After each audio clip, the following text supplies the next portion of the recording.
So hi and this is me Nandika. ഇന്ന് മുതൽ നമ്മൾ പീഡിയാട്രിക്സിൻ്റെ ക്ലാസ് തുടങ്ങുകയാണ്. ഇത് നമ്മുടെ ഫസ്റ്റ് സെഷനാണ്. ആൻഡ് എന്താണ് ഈ പീഡിയാട്രിക്സ്? നമുക്കറിയാം കുഞ്ഞുങ്ങളെക്കുറിച്ചുള്ള പഠനമാണ് പീഡിയാട്രിക്സ് എന്നൊക്കെ. സോ അതിൽ ഓരോ ടേമും ഈ പീഡിയാട്രിക്സ് അതെന്ത് ഇംഗ്ലീഷ് വാക്കാണോ? ശരിക്കും ഇത് ഡിറൈവ് ചെയ്യുന്നത് ഒരു ഗ്രീക്ക് വേർഡിൽ നിന്നാണ്. ആൻഡ് പീഡിയാട്രിക്സ്, പീഡിയ എന്ന് വെച്ചാൽ പീഡി, കുഞ്ഞുങ്ങളെക്കുറിച്ചുള്ളത്, ചൈൽഡ്.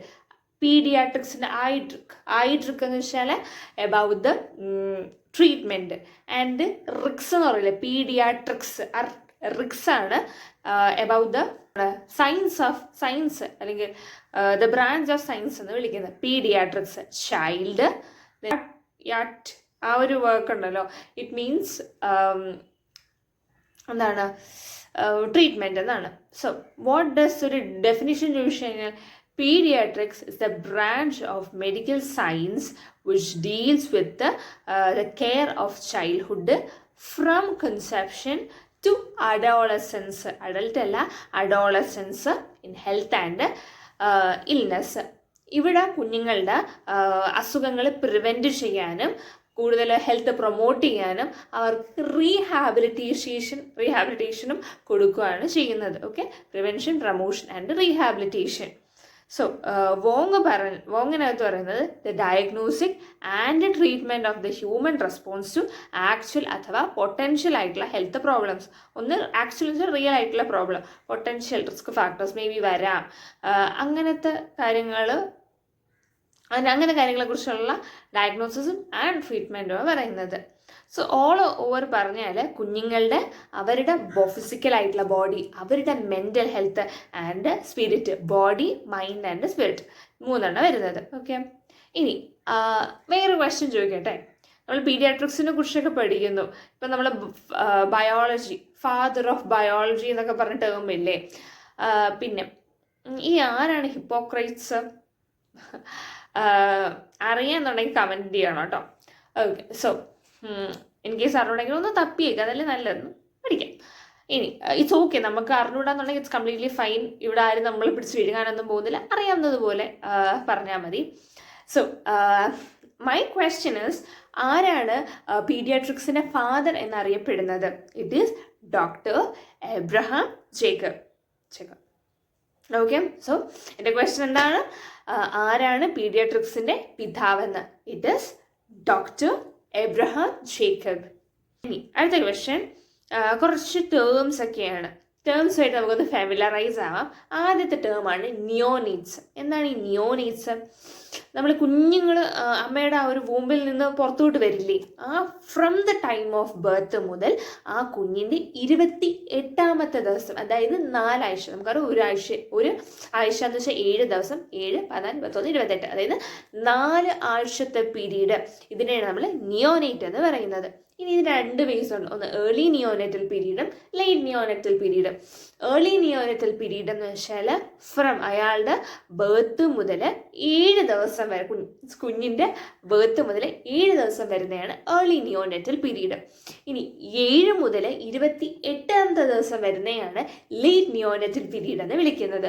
0 മുതൽ 7 ദിവസമാണ് ഏർലി നിയോനെറ്റൽ പീരീഡ് എന്നും 7 മുതൽ 28 ദിവസമാണ് ലേറ്റ് നിയോനെറ്റൽ പീരീഡ്. ഓക്കെ, ഇനി എന്താണ് ലൈവ് ബർത്ത്? ഇപ്പം അമ്മയുടെ വയറ്റിൽ നിന്നും വരുന്ന കുഞ്ഞ് കുറച്ച് സൈനും സിംറ്റംസ് ഒക്കെ കാണില്ലേ? ഇപ്പം കുഞ്ഞ് കരയുന്നു, അതൊരിതാണ്. അപ്പം it is defined as a complete expulsion or extraction from the mother. അമ്മയിൽ നിന്നുള്ള കംപ്ലീറ്റ് ആയിട്ടുള്ള എക്സ്പൾഷനും and extraction of the product of conception which after separation show. അതായത് അമ്മയിൽ നിന്നും ഉള്ള കുഞ്ഞിൻ്റെ എക്സ്പൾഷനും ആൻഡ് എക്സ്ട്രാക്ഷനും പറയുന്നുണ്ട്. From the separation from the mother shows sign of life. ജീവൻ്റെ തുടിപ്പ് അവൻ കാണിക്കുന്നുണ്ട് ഫോർ അറ്റ്ലീസ്റ്റ് 1 hour. അതാണ് ലൈവ് ബർത്ത്. ലൈവ് ബർത്ത് എന്ന് വെച്ചാൽ അമ്മയിൽ നിന്നും കുഞ്ഞിനെ സെപ്പറേറ്റ് ചെയ്യുന്നുണ്ട്. എക്സ്പൾഷൻ ഓർ ഒന്നെങ്കിൽ എക്സ്പൾഷൻ അല്ലെങ്കിൽ extraction. And it shows sign and symptoms after separation within 1 hour. Okay, 1 മണിക്കൂറിനുള്ളിൽ. ഇനി വേറെയും ടേംസ് ഉണ്ട്. എന്താണ് ടേം ബേബി? അപ്പോൾ നമുക്കൊരു ഗസ്റ്റേഷണൽ ടൈം എന്ന് വെച്ചാൽ 37 ആഴ്ച മുതൽ 42 ആഴ്ച വരെയാണ്. ഇതിൻ്റെ ഇടയിലാണ് കുഞ്ഞ് ജനിക്കുന്നതെങ്കിൽ അത് നമ്മൾ പറയും ടേം ബേബിയാണ്. ഇപ്പോഴാണ് കുഞ്ഞ് ജനിക്കേണ്ടിയിരുന്നത്. ഇനി പ്രീ ടേം ബേബി അതെന്താണ്? ഒരു കുഞ്ഞ് ജനിക്കേണ്ട സമയം 37 മുതൽ 42 ആഴ്ച വരെ എന്ന് പറഞ്ഞു. 37-നെക്കാട്ടും മുമ്പേ ജനിച്ചു എന്നുണ്ടെങ്കിൽ it's called pre term baby. നേരത്തെ ജനിച്ചു, പറഞ്ഞ സമയത്തിനെക്കാട്ടും നേരത്തെ ജനിച്ചു, it's called pre term baby. ഇനി പറഞ്ഞ സമയത്തിനെക്കാട്ടും ലേറ്റ് ആയത് 42 ആഴ്ചയെക്കാട്ടും കുറഞ്ഞിട്ടുണ്ടെങ്കിൽ it's called post term baby. Post term, pre term baby, post term baby.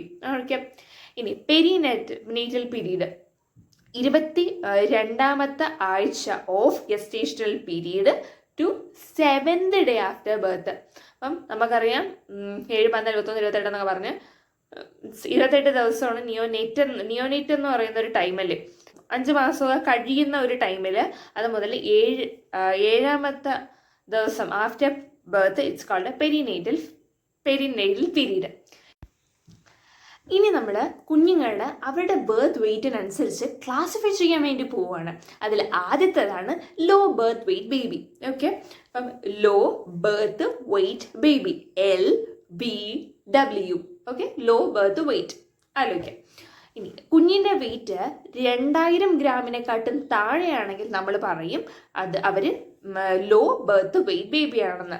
Law birth LBW baby ആണെന്ന്. Okay, LBW. ഇനി കുഞ്ഞിൻ്റെ വെയ്റ്റ് ഈ പറയുന്ന 1500-നും 2000-നും ഇടയിലാണെങ്കിൽ നമ്മൾ പറയും moderately low birth weight baby, MLBW baby. Okay. ഇനി കുഞ്ഞിൻ്റെ വെയ്റ്റ് 1500-നെക്കാട്ടും താഴെയാണെങ്കിൽ very low birth weight baby എന്ന് പറയും. Very low. അപ്പം VLBW low birth LBW very low VLBW. ഇനി extremely low birth weight baby എന്ന് വെച്ചാൽ 1000 ഗ്രാമിനെക്കാട്ടും താഴെയാണ് കുഞ്ഞുങ്ങളുടെ വെയിറ്റ് എന്നുണ്ടെങ്കിൽ നമ്മൾ extremely very low birth weight baby എന്ന് പറയും. അപ്പോൾ എന്തൊക്കെയുണ്ട്? Low birth weight baby. ഇനി അവരുടെ വെയിറ്റ് എത്രയാണ്? 2000 ഗ്രാമിനെക്കാട്ടും താഴെയാണ് regardless of the gestational age. ഇനി ലോ ബർത്ത് വെയ്റ്റ് ബേബി നമ്മൾ പറഞ്ഞു എത്രയാണ്? 2000 ഗ്രാമിനെക്കാട്ടും താഴെയാണെന്നുള്ളത്.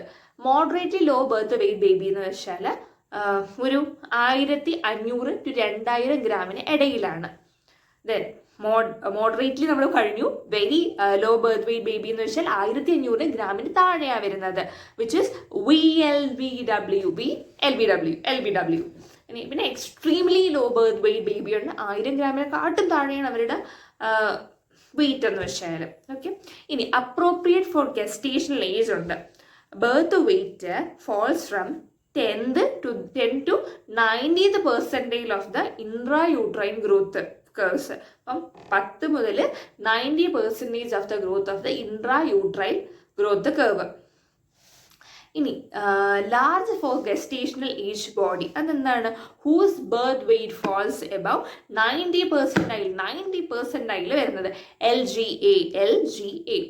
അടുത്തയാണ് intrauterine growth curve retardation.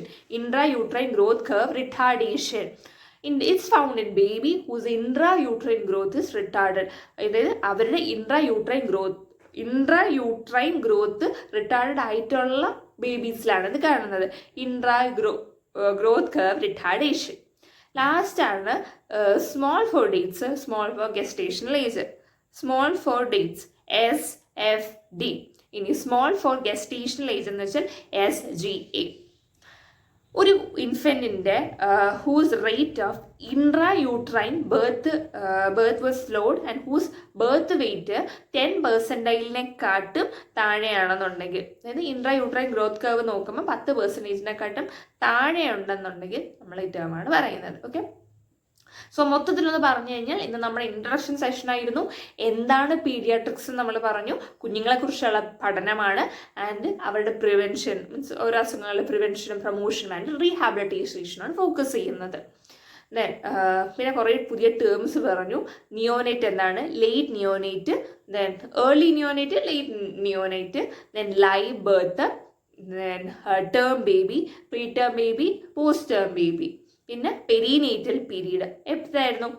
Gestational പീരീഡിന് 22nd വീക്ക് മുതൽ കുഞ്ഞ് ജനിച്ചിട്ടുള്ള 7ാമത്തെ ദിവസം വരെയാണ് പെരിനേറ്റൽ പീരീഡ്. ഇനി classification according to size. appropriate for gestational age, then large for gestational age baby, then intrauterine growth retardation. അതായത് ഇൻട്രായൂട്രൈൻ ഗ്രോത്ത് റിട്ടാർഡഡ് ആയിട്ടുള്ള കുഞ്ഞുങ്ങളാണ് ഈ ഇൻട്രായൂട്രൈൻ ഗ്രോത്ത് റിട്ടാർഡേഷൻ കാണുന്നത്. പിന്നെ small for dates and small for gestational ages. So ആരായിരുന്നു father of paediatrics? Doctor Abraham Jacob. Okay, ഇത്രയും കാര്യങ്ങൾ നമ്മളിപ്പോൾ ഇന്നത്തെ സെഷനിൽ പഠിച്ചത്. ജസ്റ്റ് ഒന്നും കൂടി ഓർത്തു നോക്കുക, എഴുതണമെന്നുണ്ടെങ്കിൽ എഴുതാം. That's it. So see you in the next video. Thank U.